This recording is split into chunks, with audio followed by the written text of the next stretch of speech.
ಜಿಲ್ಲಾ ಪಂಚಾಯತಿ ಸದಸ್ಯರನ್ನು ಖುದ್ದಾಗಿ ಭೇಟಿಯಾಗಿ ಅವರು ಸಂಪರ್ಕ ಮಾಡಿ ಅವರಿರುವ ಕಷ್ಟಗಳನ್ನು ಅವರು ಕುಂದುಕೊರತೆಗಳನ್ನು ಕೇಳಿ ಅವರಿಗೆ ಪರಿಹಾರ ಕೊಟ್ಟಂಥ ಯಾವ್ದಾರು ವ್ಯಕ್ತಿ ಇದ್ದರೆ ಅದು ಪ್ರಹ್ಲಾದ್ ಜೋಶಿ. ಯಾವ ವ್ಯಕ್ತಿ ಕೆಳಮಟ್ಟದಿಂದ ಕೆಲಸ ಮಾಡ್ಕೊಂಡು ಬರ್ತಾರೋ ಅವ್ರಿಗೆ ಯಾವತ್ತೂ ಯಶಸ್ವಿ ಇದೆ.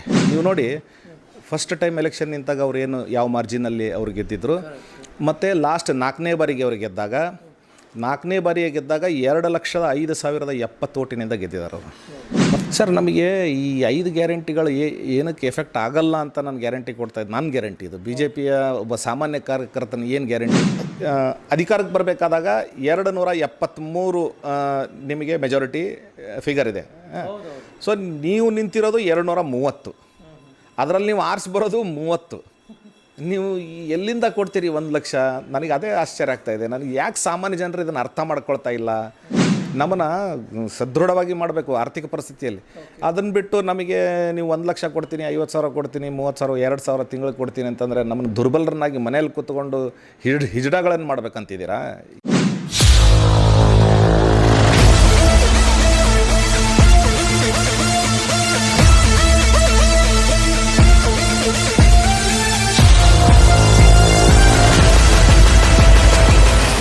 ಸರ್, ಈಗ ಭಾರತೀಯ ಜನತಾ ಪಕ್ಷದಲ್ಲಿ ಮೊಟ್ಟ ಮೊದಲನೇದಾಗಿ ಅಂದರೆ ಸಾಮಾನ್ಯ ಕಾರ್ಯಕರ್ತರಿಗೆ ಒಂದು ಸ್ಥಾನಮಾನ ಕೊಡುವಂಥ ಒಂದು ಪಕ್ಷ ಯಾವುದಿದ್ದರೆ ಅದು ಭಾರತೀಯ ಜನತಾ ಪಕ್ಷ ಇದೆ. ಇದರಲ್ಲಿ ನಮ್ಮ ಸಾಮಾನ್ಯ ಕಾರ್ಯಕರ್ತರು ಒಂದು ಸಾಮಾನ್ಯ ಕುಟುಂಬದಿಂದ ಬಂದಂಥ ಪ್ರಹ್ಲಾದ ಜೋಶಿಯವರನ್ನು 5ನೇ ಬಾರಿಗೆ ನಾವು ಏನಿಲ್ಲಿ ಚುನಾವಣೆ ದಲ್ಲಿ ಸ್ಪರ್ಧೆ ಮಾಡಿದ್ದಾರೆ. ಅವರ ಮಾಡುವಂಥ ಕೆಲಸ ಏನಂದರೆ ಕೆಳಮಟ್ಟದ ಜನರನ್ನು ಫಸ್ಟ್ ಹೋಗಿ ಮಾತಾಡಿಸೋದಾಗಲಿ, ಪ್ರತಿದಿನ ಹೆಚ್ಚು ಹಳ್ಳಿಗೆ ಹೋಗೋದಾಗಲಿ, ಅವ್ರು ಮಾಡಿದಂಥ ಕೆಲಸ ಏನಿದೆ ಅಂದರೆ, ಇದು ಚುನಾವಣೆ ಅನೌನ್ಸ್ ಆದಮೇಲೆ ಮಾಡೋದು ಜನ ಎಲ್ಲ ಅಭ್ಯರ್ಥಿಗಳು ಮಾಡೋದು ಕಾಮನ್. ಬಟ್ ಈಗಾಗಲೇ ತಾವೆಲ್ಲ ನೋಡಿರ್ಬೋದು, ಈ ಕೈಟ್ ಫೆಸ್ಟಿವಲ್ ಇರ್ಬೋದು, ಕಬಡ್ಡಿ ಕಾರ್ಯಕ್ರಮಗಳಿರ್ಬೋದು, ಈ ರೀತಿಯಾಗಿ ಸಾಧಾರಣ 6 ತಿಂಗಳಿಂದ ಪ್ರತಿ ಸಲ ಅವರು ಯಾವಾಗ ಹುಬ್ಬಳ್ಳಿಗೆ ಬರ್ತಾರೋ ಅವರು ಯಾವುದಾದ್ರೂ ಒಂದು ಹಳ್ಳಿಗಳಿಗೆ ಜೋಡಿಸ್ಕೊಂಡು 584 ಹಳ್ಳಿಗಳಲ್ಲಿ ಸಾಧಾರಣ ಅವರು 90%, ಶೇಕಡ 90%ಕ್ಕಿಂತ ಹೆಚ್ಚು ಹಳ್ಳಿಗಳಲ್ಲಿ ಖುದ್ದು ಅವರಾಗಿಯೇ ಹೋಗಿ ಸಣ್ಣ ಸಮಾಜದ ವ್ಯಕ್ತಿಗಳನ್ನು, ಅಲ್ಲಿರುವಂಥ ಗ್ರಾಮ ಪಂಚಾಯತಿ ಸದಸ್ಯರನ್ನು, ಆಮೇಲೆ ಜಿಲ್ಲಾ ಪಂಚಾಯತಿ ಸದಸ್ಯರನ್ನು ಖುದ್ದಾಗಿ ಭೇಟಿಯಾಗಿ ಅವರು ಸಂಪರ್ಕ ಮಾಡಿ ಅವರಿರುವ ಕಷ್ಟಗಳನ್ನು ಅವರು ಕುಂದುಕೊರತೆಗಳನ್ನು ಕೇಳಿ ಅವರಿಗೆ ಪರಿಹಾರ ಕೊಟ್ಟಂಥ ಯಾವ್ದಾರು ವ್ಯಕ್ತಿ ಇದ್ದರೆ ಅದು ಪ್ರಹ್ಲಾದ್ ಜೋಶಿ ಅವರು. ಯಾವ ವ್ಯಕ್ತಿ ಕೆಳಮಟ್ಟದಿಂದ ಕೆಲಸ ಮಾಡ್ಕೊಂಡು ಬರ್ತಾರೋ ಅವ್ರಿಗೆ ಯಾವತ್ತೂ ಯಶಸ್ವಿ ಇದೆ.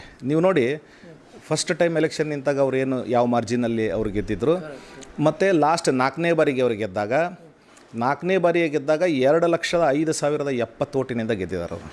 ಮತ್ತು ಮೊದಲಾದಾಗ 50,000 ಚಿಲ್ಲರೆ ಓಟಿಂದ ಗೆದ್ದಿದ್ದಾರೆ. ಅಂದರೆ ಅಂತರ ಅಂದರೆ ಪ್ರತಿ ವರ್ಷ 50,000. ಅದೇ ರೀತಿಯಾಗಿ ಈ ಸಲವೂ ಕೂಡ 2,05,000 ಹೋದ ಸಲ ಇದ್ದರೆ ಈ ಸಲ 2,50,000 ಮೇಲೇ ಅವರು ಹೆಚ್ಚಿನ ಮೊತ್ತದ ಅಂತರದಲ್ಲಿ ಅವರು ಜೈಬೀರಿ ಆಗ್ತಾರೆ. ಕಾರಣ ಒಂದು ಹಳ್ಳಿ ಭಾಗದ ಹೇಳಿದೆ. ಶಹರಕ್ಕೆ ಏನು ಕೊಡಬೇಕೋ IIT ಇರ್ಬೋದು, IIIT ಇರ್ಬೋದು, ಆಮೇಲೆ ರೋಡ್ಸ್ಗಳನ್ನು ಉನ್ನತ ಮಟ್ಟಕ್ಕೆ ಏರಿಸಿರ್ಬೋದು, ಅಂತಾರಾಷ್ಟ್ರೀಯ ವಿಮಾನದ ತರುವಂಥ ಒಂದು ಯೋಜನೆ ಇರ್ಬೋದು. ಈಗ ಮುಂಬರುವಂಥ ದಿವಸಗಳಲ್ಲಿ ಅವರು ಒಂದು 300 ಎಕರೆ ಕೂಡ ಮತ್ತು ಎಕ್ಸಸ್ ಇದನ್ನು ಮಾಡಿ ಇದನ್ನು ಅಂತಾರಾಷ್ಟ್ರೀಯ ಇದರಲ್ಲಿ ದರ್ಜೆಯಲ್ಲಿ ಏರಬೇಕು ಅನ್ನೋಂಥ ಒಂದು ಏರ್ಪೋರ್ಟ್ ಡೆವಲಪ್ಮೆಂಟ್ ಕೂಡ ಮಾಡ್ತಾಯಿದ್ದಾರೆ. ಸರ್, ನಮಗೆ ಈ 5 ಗ್ಯಾರಂಟಿಗಳು ಏನಕ್ಕೆ ಎಫೆಕ್ಟ್ ಆಗಲ್ಲ ಅಂತ ನಾನು ಗ್ಯಾರಂಟಿ ಕೊಡ್ತಾಯಿದ್ದೆ. ನನ್ನ ಗ್ಯಾರಂಟಿ ಇದು. ಬಿ ಜೆ ಪಿಯ ಒಬ್ಬ ಸಾಮಾನ್ಯ ಕಾರ್ಯಕರ್ತನ ಏನು ಗ್ಯಾರಂಟಿಪ್ಪ ಅಂದರೆ, ಅವ್ರದ್ದು ಈ ಪ್ರಾಜೆಕ್ಟು ಮೊದಲೇ ಡಿಸೈಡ್ ಆಗಿದೆ. ಇರುವಂಥ ದುಡ್ಡನ್ನೆಲ್ಲ ನಾವು ಗ್ಯಾರಂಟಿಗಳಿಗೆ ಹಾಕಿದರೆ 1 ವರ್ಷದಲ್ಲಿ MP ಎಲೆಕ್ಷನ್ ಬರುತ್ತೆ. 1 ವರ್ಷ ಆದಮೇಲೆ ನಾವೇನು ಕೊಡದೇ ಇದ್ದರೆ ನಮಗೆ ಇನ್ನೊಂದು 4 ವರ್ಷ ಇನ್ನೂ ಫರಕ್ ಬೀಳಲ್ಲ. ಅದು ಒಂದು ಮುಂದಾಲೋಚನೆ ಅವ್ರದ್ದು. ಅದೇ ಒಂದು ಗ್ಯಾರಂಟಿ ಅವ್ರದ್ದು. ಅಂದರೆ 1 ವರ್ಷ ಆದಮೇಲೆ ನಾವು ಈ ಎಲ್ಲ ಸ್ಕೀಮ್ಗಳನ್ನು ನಿಂದ್ರಿಸಿದ್ದು ಕೂಡ ನಮ್ಮನ್ನು ಕೇಳೋರು ಯಾರಿಲ್ಲ. ಯಾಕೆಂದ್ರೆ ಇರೋರದೇ ನೀವು ಹೇಳಿ, ಈಗ ಅವರು 30% ಮಾತ್ರ ನನಗೆ ಈ 2,000 ಏನು ಕೊಟ್ಟಿದ್ದಾರೆ ಅವರು ಎಷ್ಟು ಕುಟುಂಬಕ್ಕೆ ಕೊಡಬೇಕಾಗಿತ್ತು ಅದರಲ್ಲಿ 30% ಮಾತ್ರ ಕೊಡೋಕ್ಕಾಗಿದೆ ಅವರಿಗೆ. ಮಿಕ್ಕಿದ್ದಲ್ಲಿ ಕೊಡೋಕ್ಕಾಗಿದೆ ನೋಡಿ. ನೀವು ನಿಮಗೆ ಎಲ್ಲರಿಗಿಂತ ಹೆಚ್ಚು ಮಾಧ್ಯಮದವ್ರಿಗೆ ಗೊತ್ತಿರುತ್ತೆ. ನೀವು ಪರಿಶೀಲನೆ ಮಾಡಿ ನೋಡಿರ್ಬೋದು ಅನ್ನಿಸ್ತದೆ ನನಗೆ. ನೀವು ಹೋಗಿ ನೋಡ್ಬೋದಲ್ಲ, ಪರಿಶೀಲನೆ, ಗ್ರೌಂಡ್ ರಿಯಾಲಿಟಿ. ಅದ್ರ ಜೊತೆಗೆ ಅವ್ರದ್ದು ಏನು ಅಂತಂದರೆ, ಈಗೇನು ಅವರು 1 ಲಕ್ಷ ನಾವು ಮಹಿಳೆಯರಿಗೆ 1 ಲಕ್ಷ ಕೊಡ್ತೀವಿ ಅಂತ. ಅಲ್ಲ, ಹೆಂಗೆ ಕೊಡ್ತೀರಿ ನೀವು ಅಧಿಕಾರಕ್ಕೆ ಬರಬೇಕಾದಾಗ 273 ನಿಮಗೆ ಮೆಜಾರಿಟಿ ಫಿಗರ್ ಇದೆ. ಸೊ ನೀವು ನಿಂತಿರೋದು 230, ಅದರಲ್ಲಿ ನೀವು ಆರಿಸಿ ಬರೋದು 30. ನೀವು ಎಲ್ಲಿಂದ ಕೊಡ್ತೀರಿ 1 ಲಕ್ಷ? ನನಗೆ ಅದೇ ಆಶ್ಚರ್ಯ ಆಗ್ತಾಯಿದೆ. ನನಗೆ ಯಾಕೆ ಸಾಮಾನ್ಯ ಜನರು ಇದನ್ನು ಅರ್ಥ ಮಾಡ್ಕೊಳ್ತಾ ಇಲ್ಲ? ಗ್ಯಾರಂಟಿ 2,000 ಕೊಟ್ಟಿದ್ದಾರೆ, 1 ಲಕ್ಷ ಕೊಡ್ತಾರೆ. ಅರೆ ಕೊಡ್ತಾರೆ ಇಲ್ಲಿಂದಪ್ಪ, ನಿಮ್ಮದು ಮೆಜಾರಿಟಿನೇ ಇಲ್ಲ, ನಿಮಗೆ ಕೊಡ್ತಾರಲ್ಲೇ. ನೀವೆಲ್ಲ ನಿರ್ಣಾಮಾಗಿ ಹೋಗ್ತಾಯಿದ್ದೀರಾ. ಕಾಂಗ್ರೆಸ್ ಪಕ್ಷ ಇನ್ನೊಂದು ನೆಕ್ಸ್ಟ್ 5 ಇಯರ್ಸಲ್ಲಿ ಕಾಣೋದೇ ಇಲ್ಲ. ನೀವು ಸಪ್ತಾಹದಲ್ಲಿ ವಿರೋಧ ಪಕ್ಷ ನಾಯಕರಾಗ ಕೂಡ ನೀವು ಲೋಕಸಭೆಯಲ್ಲಿ ನಿಮ್ಗೆ ಹತ್ರ ಇಲ್ಲ, ಅಷ್ಟು ಸ್ಥಾನಮಾನ ಇಲ್ಲ. ನೀವು 50 ಒಳಗಡೆ ಇದ್ದೀರಿ. ಹೆಂಗೆ ಕೊಡ್ತೀರಿ? ಬರೋ ದಿವಸದಲ್ಲೂ ಕೂಡ ನಿಮ್ಮದು 30 ಮಾತ್ರ ಫಿಗರ್ ನಿಮ್ಮದು. ಸರ್, ಈಗ ನೋಡಿ, ಈಗ ಪಾಪ ಮುಗ್ಧ ಜನರು ಅವ್ರಿಗೇನು ಗೊತ್ತಿರಲ್ಲ. 2,000 ರೂಪಾಯಿ ನನಗೆ ಸಿಕ್ಕಿದೆ ಸಾಕು, 2,000 ರೂಪಾಯಿ ಕೊಟ್ಟಿದ್ದಾರೆ ಅಂದರೆ ಈ ಚಂಬು ಅಂತ ನಾನು ಫ್ರಂಟ್ ಪೇಜ್ನಲ್ಲಿ ದಿನಾ ಜಾಹೀರಾತು ಹಾಕಿಬಿಟ್ರೆ ಯಾರು ದುಡ್ಡು ರೀ ಅದು? ಎಲ್ಲ ಟ್ಯಾಕ್ಸ್ ದುಡ್ಡನ್ನು ಇದಕ್ಕೆ ಹಾಕ್ತಾಯಿದ್ದಾರೆ. SC ST ಅಭಿವೃದ್ಧಿ ದುಡ್ಡನ್ನು ಗ್ಯಾರಂಟಿಗೆ ಹಾಕ್ತಾಯಿದ್ದಾರೆ. ಏನು ಹಾಕಿದ್ರೂ ಅವ್ರು ಗ್ಯಾರಂಟಿ ಪೂರ ಮಾಡೋಕ್ಕಾಗ್ತಾಯಿಲ್ಲ. ಯಾವ ರೀತಿ ಇನ್ನೂ ಎಷ್ಟು ಮೋಸ ಮಾಡಬೇಕು ಅಂತೀರಿ ನೀವು? ಜನರನ್ನ, ಸಾಮಾನ್ಯ ಜನರನ್ನ ಮೋಸ ಮಾಡಬೇಕು ಅಂತೀರಿ. ನೀವು ಜನರನ್ನ ತಾವು ಸ್ವಂತ ಕಾಲ ಮೇಲೆ ನಿಂತು ದುಡಿಯಂಥ ಒಂದು ಶಕ್ತಿ ಬರುವಂಥದ್ದೊಂದು ಕೆಲಸ ಮಾಡಬೇಕು ಸರ್ಕಾರ. ಅದು ಸರ್ಕಾರ ಅಂದರೆ ಏನು ಸಾಮಾನ್ಯ ಅಲ್ಲ. ಈಗ ಅವರೆಲ್ಲರೂ ಈಗ ರಾಜ್ಯ ಮುಖ್ಯಮಂತ್ರಿ ಅಂದರೆ ಕಾಂಗ್ರೆಸ್ಗಷ್ಟೇ ಮುಖ್ಯಮಂತ್ರಿನ ಅವರು, ಎಲ್ಲ ಸಾಮಾನ್ಯ ಜನರಿಗೆ ಮುಖ್ಯಮಂತ್ರಿ. ನಮಗೂ ಕೂಡ ನಾನೊಬ್ಬ ಭಾರತೀಯ ಜನತಾ ಪಕ್ಷದ ಒಬ್ಬ ಸಾಮಾನ್ಯ ಕಾರ್ಯಕರ್ತ ಆದರೂ ಕೂಡ ನನಗೂ ಮುಖ್ಯಮಂತ್ರಿ ಸಿದ್ದರಾಮಯ್ಯವರೇ ತಾನೇ.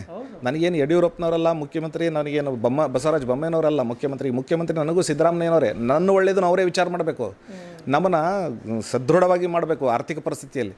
ಅದನ್ನು ಬಿಟ್ಟು ನಮಗೆ ನೀವು 1 ಲಕ್ಷ ಕೊಡ್ತೀನಿ, 50,000 ಕೊಡ್ತೀನಿ, 30,000, 2,000 ತಿಂಗಳಿಗೆ ಕೊಡ್ತೀನಿ ಅಂತಂದರೆ ನಮ್ಮನ್ನು ದುರ್ಬಲರನ್ನಾಗಿ ಮನೇಲಿ ಕೂತ್ಕೊಂಡು ಹಿಜಡಗಳನ್ನು ಮಾಡ್ಬೇಕಂತಿದ್ದೀರಾ?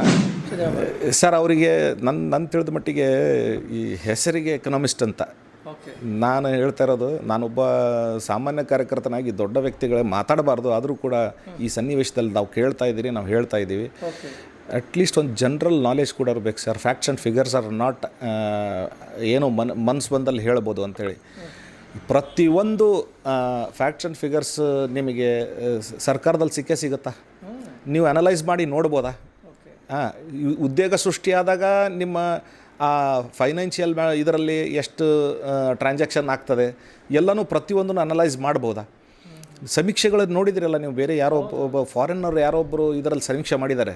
ಇಷ್ಟು 13 ಕೋಟಿ ಜನರಿಗೆ ಹೊಸ ಉದ್ಯೋಗ ಸಿಕ್ಕಿದೆ ಅಂತ. ಅವರು ನಮ್ಮ ದೇಶದವ್ರು ಹೇಳೋದಲ್ಲ, ಬೇರೆ ದೇಶದವರು ಈಗಾಗಲೇ ಅವರೇ ಇದನ್ನೇನು ಸಮೀಕ್ಷೆ ಮಾಡಿ ಹೇಳಿದ್ದಾರೆ. ಅಂದರೆ ಮತ್ತು ಇದನ್ನು ಇನ್ನೂ ನಂಬೋದಿಲ್ಲ ಅಂತ ಹೇಳಿದ್ರಿ. ಯಾವ ರೀತಿಯಾಗಿ ನಾವು ಸಿದ್ದರಾಮಯ್ಯವರನ್ನ ನಮ್ಮ ಮುಖ್ಯಮಂತ್ರಿ ಅಂತ ಅಂದ್ಕೊಳ್ಬೇಕು ಅಂತ ಅರ್ಥ ಆಗ್ತಾಯಿಲ್ಲ.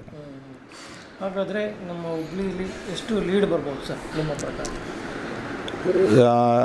ಪ್ರಹ್ಲಾದ ಜೋಶಿಯವರದಾದರೆ 2,50,000 ಪ್ಲಸ್ ಮಾತ್ರ 100%. ಪ್ರತಿ ವರ್ಷ ನೋಡಿ, ನಾನು ಅದೇನು ಹೇಳಿದೆ ಆಗಲೇ ನಿಮಗೆ, ಫಸ್ಟ್ ಟೈಮ್ ನಿಂತಾಗ 50,000ಲಿಂದ ಹಿಡಿದ್ರೆ ಪ್ರತಿ ವರ್ಷ 50,000. ನಾವು ಭಾಳ 4 ಜನ ಹೇಳ್ತಾರೆ 4 ಲಕ್ಷ ಬರ್ತದೆ ರೀ, 3.5 ಲಕ್ಷ ಬರ್ತದೆ ರೀ. ಇದೆಲ್ಲ ಏನಾಗುತ್ತೆ? 4 ಲಕ್ಷ 4 ಲಕ್ಷ ನಮಗೆ ಲೀಡ್ ಬರ್ತದೆ ಅಂದ ತಕ್ಷಣ ಈ ನಮ್ಮ ಸಫಾಸ್ಟಿಕೇಟೆಡ್ ವೋಟರ್ಸ್ ಏನಿದ್ದೀರಿ, ಏನು ಬಿಡ್ರಿ ಬರ್ತಾರೆ. ಮೋದಿಯವರು ಬರೋದು ಗ್ಯಾರಂಟಿ, ಪ್ರಹ್ಲಾದ್ ಜೋಶಿಯವರು ಬರೋದು ಗ್ಯಾರಂಟಿ. ನನ್ನೊಂದು ಓಟ್ ಹಾಕಲಿಲ್ಲ ಅಂದರೆ ಏನಾಯಿತು, ನಾನು ಟೂರ್ಗೆ ಹೋಗ್ಬಿಡ್ತೀನಿ ಅಂತೇಳಿ. ಈಗ 5ನೇ ತಾರೀಕು ಇವತ್ತು ಸಾಯಂಕಾಲ ಎಷ್ಟೋ ಜನ ಟೂರ್ಗೆ ಹೋಗ್ತಾ ಇದ್ದಾರೆ. ನಿಮ್ಮ ಮಾಧ್ಯಮದ ಮುಖಾಂತರ ನಾನು ಅವರಲ್ಲಿ ವಿನಂತಿ ಮಾಡ್ಕೊಳ್ತೀನಿ.